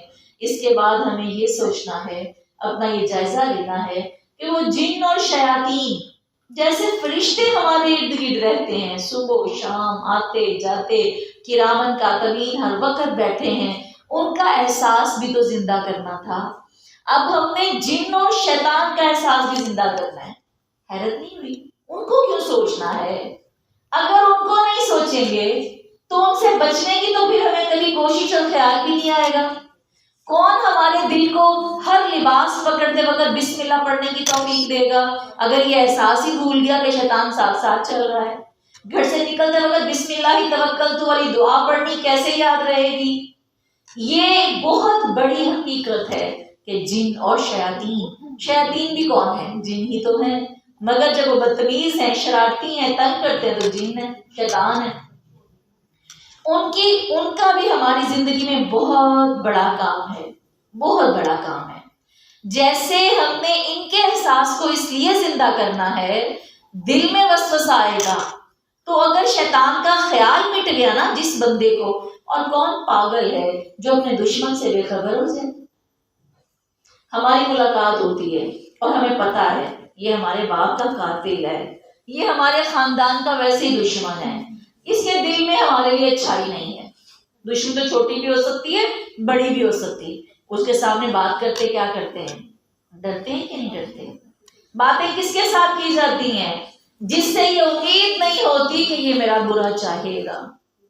جب شیطان کا احساس زندہ رہے گا، چکنے رہیں گے، ایکٹیو رہیں گے، خیال رہے گا میری برائی کہاں سے اس نے سمیٹ لینی ہے، کہاں سے میری ویکنس، میری کمزوری پر اس نے قابو پا لینا ہے۔ شیطان سے چکنا رہنا سیکھیں، کیونکہ اس کے وسوسے سے بچنا ہے، اس سے ہوشیار رہنا ہے، اسے دور رہنا ہے، اس سے اللہ کی پناہ طلب کرنی ہے، تو اس سے چکنا تو رہنا ہی پڑے گا۔ شیطان سے باخبر رہیں۔ اس کے بعد ہمیں یہ کرنا ہے کہ اپنے ایمان میں اضافے کی دعائیں کرنی ہیں، استقامت کی دعائیں کرنی ہیں، اللہ سے نور مانگ مانگ کے۔ اللہم اجعل فی قلبی نورا وفی سمعی نورا وفی بصری نورا۔ اور یہ دعا اتنی کمپلیٹ ہے، لحمی نورا، عصبی نورا، اللہ میرے گوشت میں نور بھر دے، اللہ میرے پٹھوں میں سب سے چھوٹا جو چیز ہے انسان کے جسم میں وہ پٹھے ہیں، باریک ریشے، دھاگا ان پٹھوں سے زیادہ موٹا ہوتا ہے، اتنے باریک پٹھے، اور بندہ اللہ سے کیا مانگ رہا ہے؟ اللہ میرے پٹھوں میں، میرے گوشت میں، میری ہڈی میں، میرے دماغ میں، میرے دل میں، میری سوچ میں نور بھر دے۔ یہ دعا یاد کر کے ہم نے رمضان میں مانگا کرنی ہے۔ اب یہ جو نور ہے وہ کیا ہے؟ نور روشنی ہے، روشنی میں اندھیرے ختم ہو جاتے ہیں، علم سے جہالت مٹ جاتی ہے۔ غلط فیصلے کرتے وقت نور کیا کام کرے گا؟ غلطی کو ہمیں مینشن کر دے گا، واضح کر دے گا۔ اللہ سے نور طلب کرنا ہے تاکہ ہم اپنی ذاتی غلطیاں، اپنے عیب، اپنی کمزوریاں دیکھ سکیں۔ میرا نور ایسا نہ ہو جو دوسروں کی جہالتیں دکھائے۔ اللہ میرا نور میری کمزوریاں، میری خامیاں، میرے عیب مجھے دکھائے تاکہ وہ میں دور کر سکوں۔ ایسا نور اللہ سے طلب کرنا ہے۔ اس کے بعد اللہ کے کامل بھروسے پر، اللہ پر مکمل ایمان اور یقین رکھتے ہوئے ہمیں اللہ کے پاس صدقے میں اضافہ کرنا ہے۔ اللہ کے خزانے وسیع بھی بہت ہیں، محفوظ بھی بہت ہیں۔ محفوظ کیا چیز ہوتی ہے؟ آپ اپنے گھر کے جس جگہ پر پیسے رکھتے ہیں، آپ کے بچوں کو بھی پتہ ہے جگہ وہ ہے، اس جگہ رکھے جاتے ہیں، آپ کو فکر رہتی ہے بچے ضرورت کے وقت لے لیں گے، پھر آپ اس جگہ نہیں رکھتے، کس جگہ رکھتے ہیں؟ جہاں محفوظ ہو۔ کوشش کیا ہوتی ہے؟ میاں کو بھی پتہ نہ ہو جہاں رکھیں، چپ کر کے رکھیں، جب اپنی ذاتی ضرورت ہوئے گی تو تب نکال لیں گے۔ اللہ کی جگہ، اللہ کا بینک کتنا محفوظ ہے، کتنا محفوظ ہے۔ آج سے یہ پکا عہد کر لیں، اللہ کو جو صدقہ کرنا ہے 2 باتیں کہہ کر کرنا ہے۔ اللہ تو نے وعدہ کر رکھا ہے، تو جو لیتا ہے، لیتا ہی نہیں پہلے تو، لیکن جو تیرے رستے میں دیتی ہوں۔ اللہ تو 2 کام کرتا ہے، تیرا وعدہ ہے 30 دنیا میں دیتا ہوں، 70 آخرت میں دیتا ہوں، 30 لوٹاتا ہوں۔ اللہ میں یہ 10,000، میں یہ 100 روپیہ دے رہی ہوں، 100 روپیہ تیرے رستے میں دے رہی ہوں، اللہ میں نے اس 100 کے بدلے تجھ سے 30 کو ملٹیپلائی کریں 3000 بنتا ہے، 100 کے بدلے 3000 دنیا میں تجھ سے لینا ہے، اور اللہ میرا جو 70 آخرت کا ہے اس میں سے کوئی کمی نہ کرنا، میری وہ زندگی بڑی لمبی ہے۔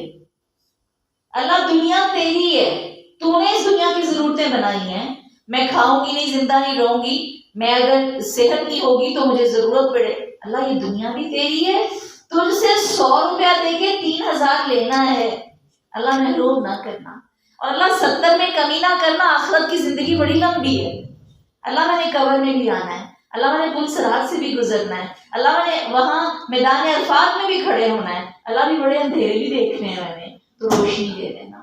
یہ 2 دعائیں کر کے رب کو صدقہ کریں، وہی ملے گا جو آپ نے انا بظن عبدی، جو گمان کیا ہوگا، جو تصور مانگ لیں گے۔ صرف آخرت کے طلبگار ہوں گے تو دنیا سے کہیں کمزوری نہ رہ جائے، کہ اللہ دنیا بھی تیری، دنیا کے فائدے بھی اسی لیے لینے ہیں اور آخرت بھی لینی ہے۔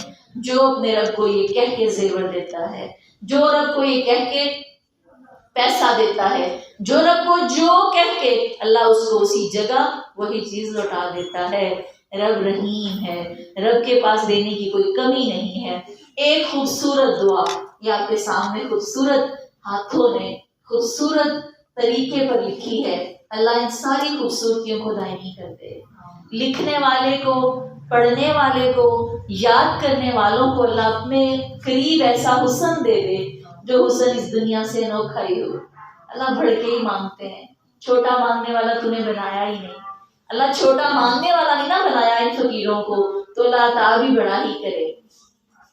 اللہم اجعل عملی کلہ، نین کے اوپر کاف ہے، ٹھیک ہے، واپس اس کو سیٹ کریں. اللہم اجعل عملی کلہ صالحا، اے اللہ بنا دے میرے تمام عملوں کو، کلہ میرے ہر عمل کو کیا بنا دے؟ صالح بنا دے. صالح عمل پتہ ہے کون سا ہے؟ جو اللہ قبول کرتا ہے، جو اللہ پسند کرتا ہے، جو جنت تک پہنچتا ہے. اللہم اجعل عملی کلہ صالحا. آج اللہ کے نام بھی نہیں آپ کو ملنے یاد کرنے کے لیے. یہ دعا پورا رمضان آپ نے کھانا دینا ہے، آپ نے یہ پڑھنی ہے. صبح سحری بنانی ہے، تھکن جب تھکن آنی ہے یہ پڑھنی ہے. رات جاگ کے گزارنی ہے یہ پڑھنی ہے. قرآن پڑھ کے بند کرنا ہے یہ پڑھنی ہے. ایک بار ہر عمل کے بعد اللہم اجعل عملی کلہ صالحا، اے اللہ میرے ہر عمل کو صالح بنا دے. جو میں نے سارا دن برتن دھوئے، جو کھپی، جو بچوں کو کپڑے دھوئے بدلے، جو میں نے واش روم نیٹ کیے، اللہ دیواریں صاف کی، میں نے پاکیزگی اور طہارت کے لیے جو ہر عمل صالح بنا دے. وَاجْعَلْهُ لِوَجْهِكَ خَالِصًا، اللہ اپنے چہرے کے لیے اس میرے عمل ہر عمل کو خالص بنا دے. نیت بھی خالص ہو اور تیرا چہرہ مجھے چاہیے. محبت میں چہرے ہی یاد آتے ہیں، محبت میں چہرے ہی اچھے لگتے ہیں، اور ہمیشہ انسانوں کو چہروں سے محبت ہوتی ہے. اللہ کا چہرہ اللہ کا دیدار ہے، اللہ کی ذات ہے. وَاجْعَلْهُ لِوَجْهِكَ خَالِصًا، اللہ میرے ہر عمل کو اپنے چہرے کے لیے خالص کر دے. وَلَا تَجْعَلْ لِأَحَدٍ فِيهَا شَيْئًا، اور یقین کریں اس کے اندر تو توحید کھوٹ کے بھری ہے. اور نہ بنانا میرے ہر کام کو دنیا کے لیے کسی ایک بندے کے لیے فیہ شیئن، اس میں سے کچھ بھی کسی انسان کے لیے شیئن کچھ نہ رکھنا. میری نماز، میرا روزہ، میری زکات، میرا صدقہ، میری خدمت، میرے بچوں کا پالنا، کچھ کسی بندے کے لیے نہ رکھنا.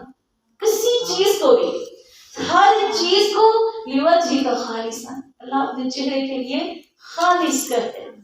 میں کام کروں، شوہر نے کہا تھا اس کے کہنے سے کر رہی ہوں، بچے کی ضرورت تھی کر میں ان کے کہنے سے رہی ہوں، لیکن ان کے لیے نہیں کر رہی. تو نے اولاد کو فرض بنا دیا، تو نے شوہر کی عبادت، شوہر کی جو فرما برداری تھی تو نے عبادت بنا دی. تو نے فرض کیا تھا نا، اللہ تیرے کہنے سے کر رہی ہوں. اللہ کسی بندے کے لیے میری کوئی نیکی نہ رکھنا، میں نہیں کرتی.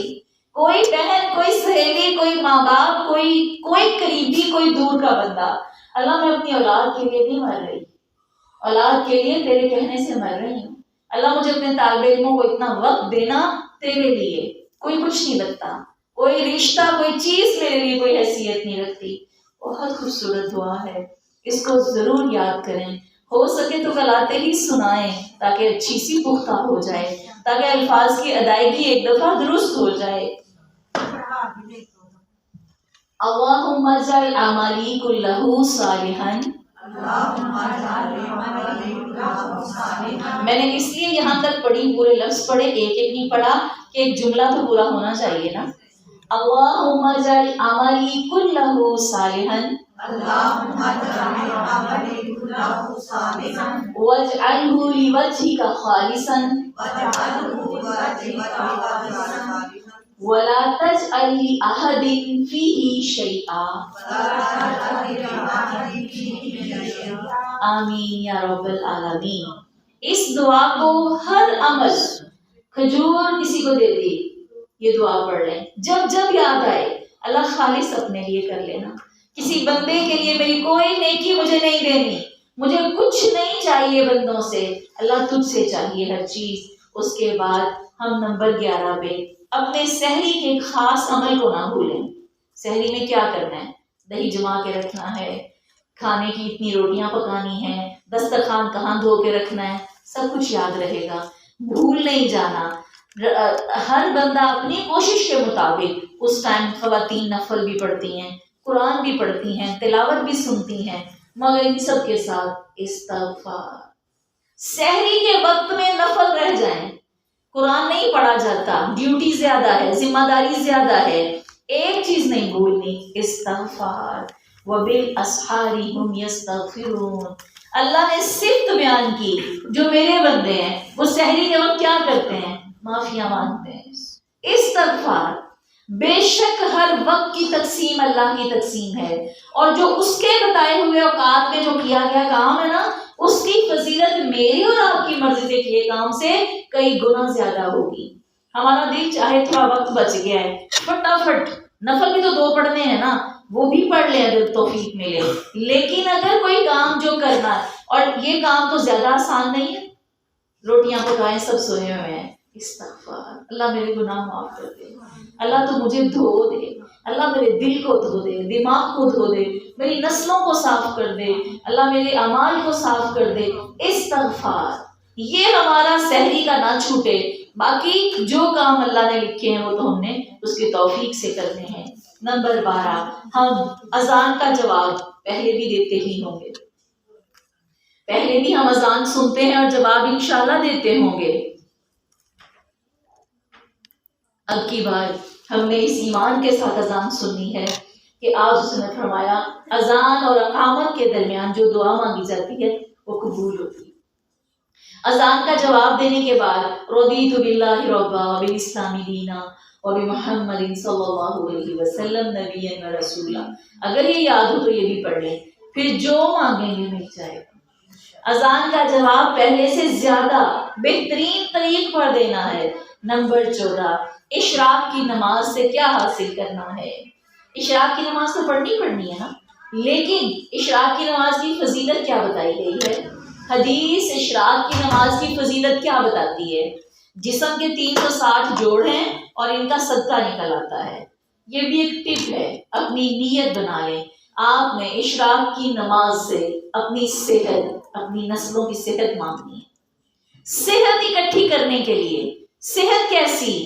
جو صحت پاک ہے تو بس اس کام آ جائے، نہیں، صحت اکٹھی کرنی ہے رب کی رضامندی کے لیے، اپنی صحت کو اکٹھا کرنے کے لیے اشراق پڑھنی ہے۔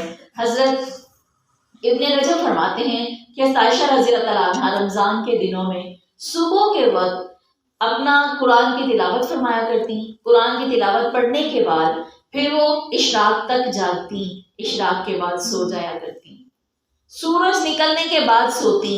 ہم سب رات کے جاگے ہوتے ہیں، فجر ادا کرتے ہیں اور سو جاتے ہیں۔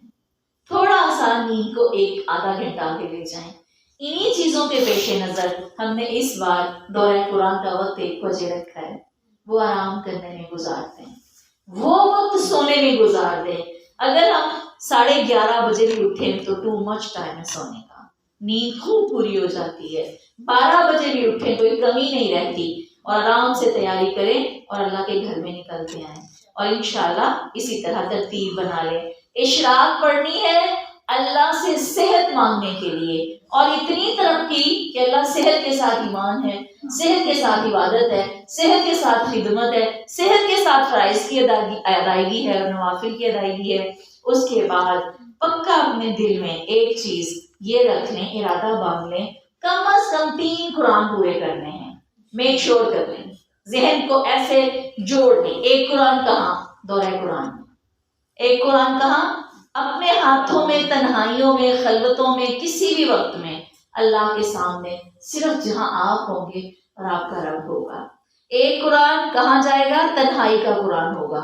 1 قرآن مجلس کا علم کا قرآن ہوگا۔ 1 نماز کے دوران تراویح کا قرآن۔ ایک کی کیوں کہہ رہی ہوں؟ اعلیٰ معیار کا پڑھنا ہے۔ اگر آپ پہلے 15-20 منٹ میں پارا مکمل کرتے تھے، اس بار یہ ظلم نہ کریے گا، کم از کم آدھا پونا گھنٹہ لگا کے ایک پارا پڑھیں، توجہ سے پڑھیں، اچھا سا پڑھیں، الفاظ کی درست ادائیگی کے ساتھ پڑھیں۔ 3 قرآن پڑھنے کو اپنے اوپر لازم کریں۔ نمبر 16، اللہ کے نبی صلی اللہ علیہ وسلم کے بارے میں یہ حدیث آتی ہے کہ سب سے زیادہ آپ رمضان میں سخاوت کیا کرتے تھے۔ سخاوت آپ کی تیز آندھی اور ہوا کی طرح ہوا کرتی تھی۔ یہ جو سخاوت ہے یہ کیسے اکٹھی کی جا سکتی ہے؟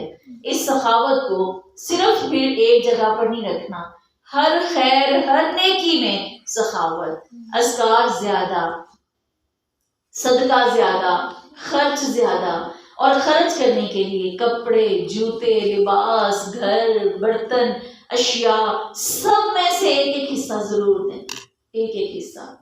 جس کے پاس جو کثرت سے ہے، جس کے پاس سونے کی صرف اتنی چیزیں ہیں کہ وہ اپنی ضرورت کی چند چیزیں پہنتا ہے، اور اگر کسی کے پاس اس میں بھی زیادہ ہے، پہننے سے زیادہ ہے، ون سونے سیٹ ہیں، ون سونی میچنگز ہیں، اللہ نے جن کو دیا ہے، دے رکھا ہے، وہ اس میں سے صدقہ کریں۔ زکاتیں نہیں میں کہہ رہی، سخاوت، زکات نہیں، صرف سخاوت کرنی ہے۔ لباس اتنے ہیں کہ ہر کپڑا پہننے کے بعد کچھ اضافی بھی ہیں، صدقہ کرتے ہیں۔ اسی طرح ہر چیز جو بھی ہے، سخاوت ہمیں اپنے اوپر لازم کرنی ہے۔ ہر روز کسی کے گھر سے کم از کم ایک بندہ کھانا کھا لے، یہ بھی ہماری سخاوت کا ایک حصہ ہے۔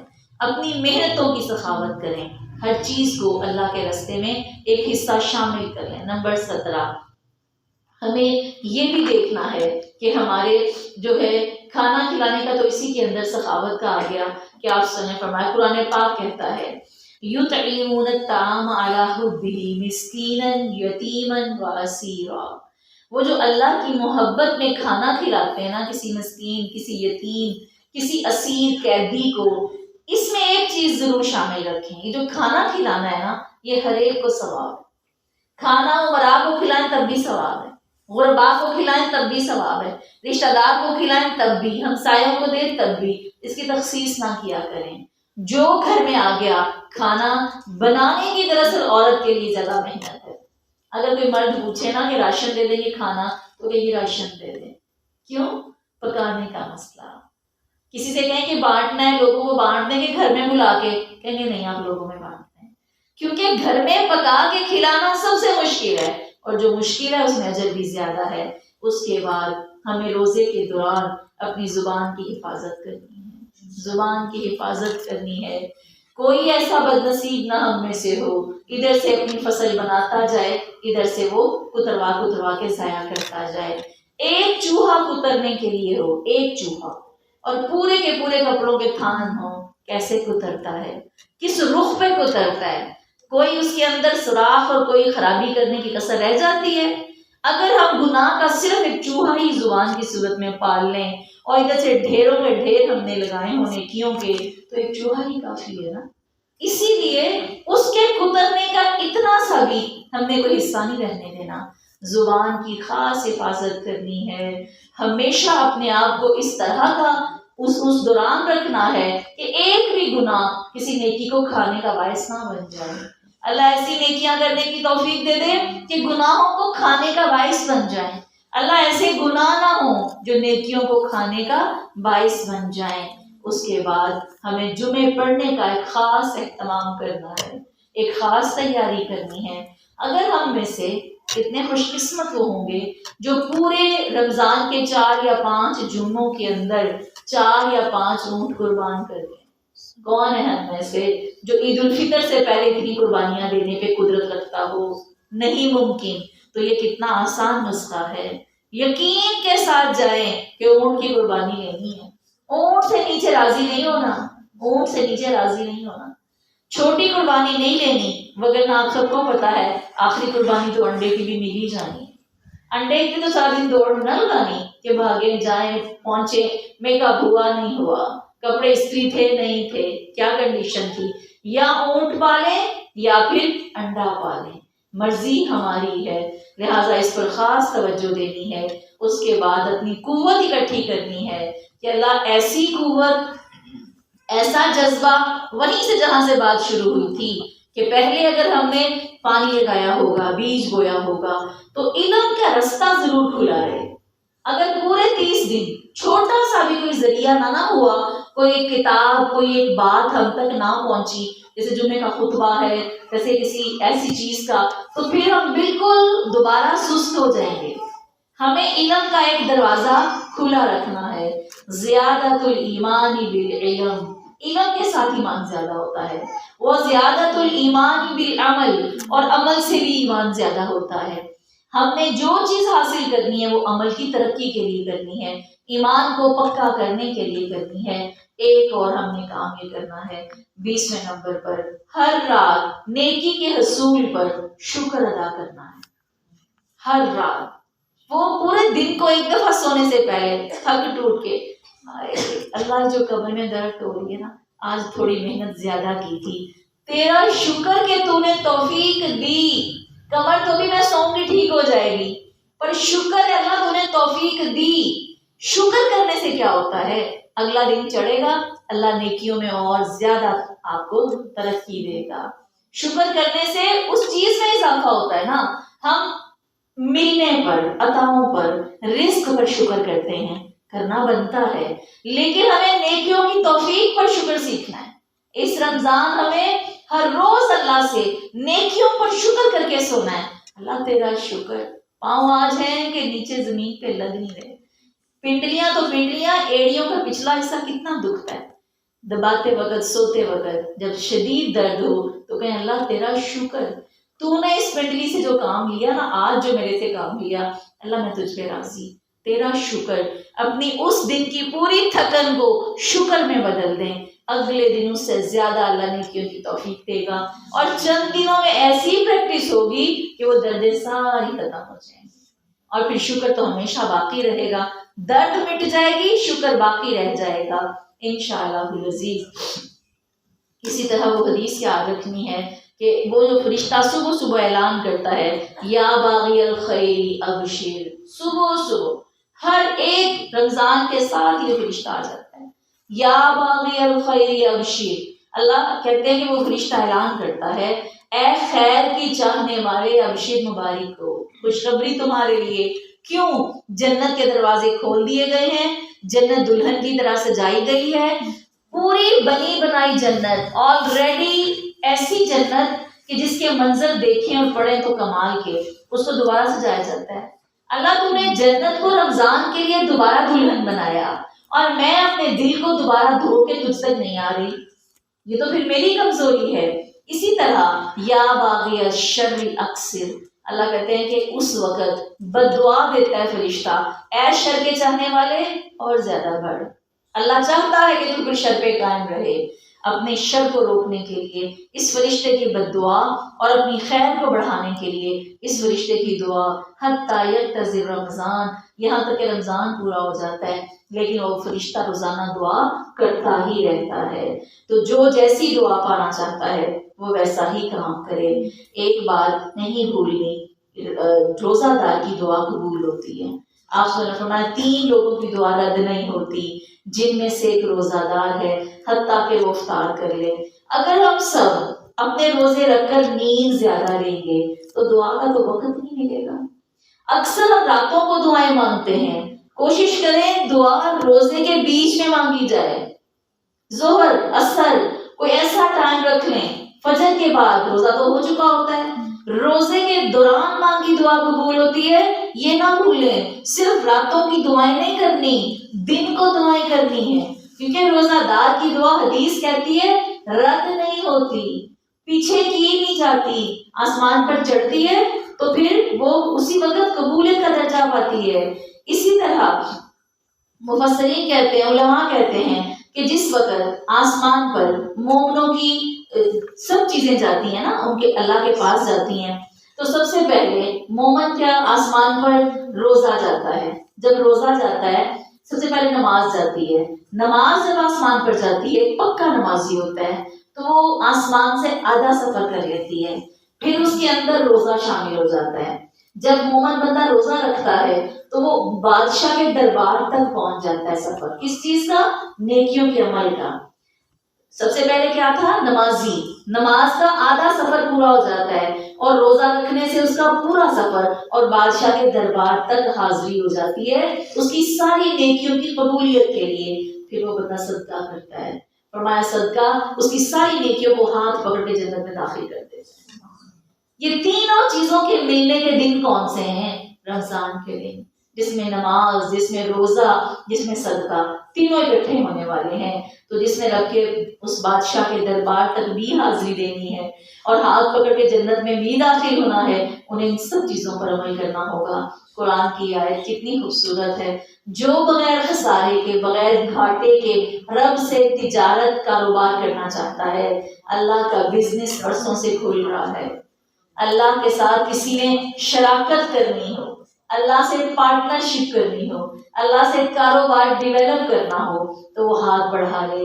اللہ فرماتے ہیں ان الذین یتلون کتاب اللہ واقاموا الصلاۃ وانفقوا مما رزقناہم سرا وعلانیہ یرجون تجارۃ لن تبور۔ اللہ فرماتے ہیں بے شک وہ لوگ جو اللہ کی کتاب کی تلاوت کرتے ہیں، جو نمازیں قائم کرتے ہیں، جو کچھ ہم نے ان کو دیا وہ چھپے بھی اور دکھا کر بھی خرچ کرتے ہیں۔ دکھا کر بھی خرچ کرنا پڑتا ہے رغبت کے لیے، اور چھپا کر بھی خرچ کرتے ہیں۔ وہ اللہ سے ایسی تجارت کرتے ہیں جو کبھی تباہ نہیں ہونے والی، کوئی گھاٹا اس کو آئے گا نہیں، کوئی کاروبار کے جو کئی قسم کے مسائل ہیں کسی چیز کا کوئی خطرہ نہیں، لن تبور، کبھی ہلاکت میں نہیں آئے گی اللہ کے ساتھ ایسی تجارت۔ اب ہمیں ان سب کو کاموں کو کرنے کے لیے اپنے دلوں کو اتنا صاف اور پاک رکھنا ہے تاکہ یہ سب چیزیں اس میں رک جائیں، ٹھہر جائیں اور اللہ کے سامنے حاضری اور قبولیت کا درجہ پا سکیں۔ آمین ثم آمین۔ سبحانک اللہم ربنا وبحمدک نشہد ان لا الہ الا انت نستغفرک ونتوب الیک۔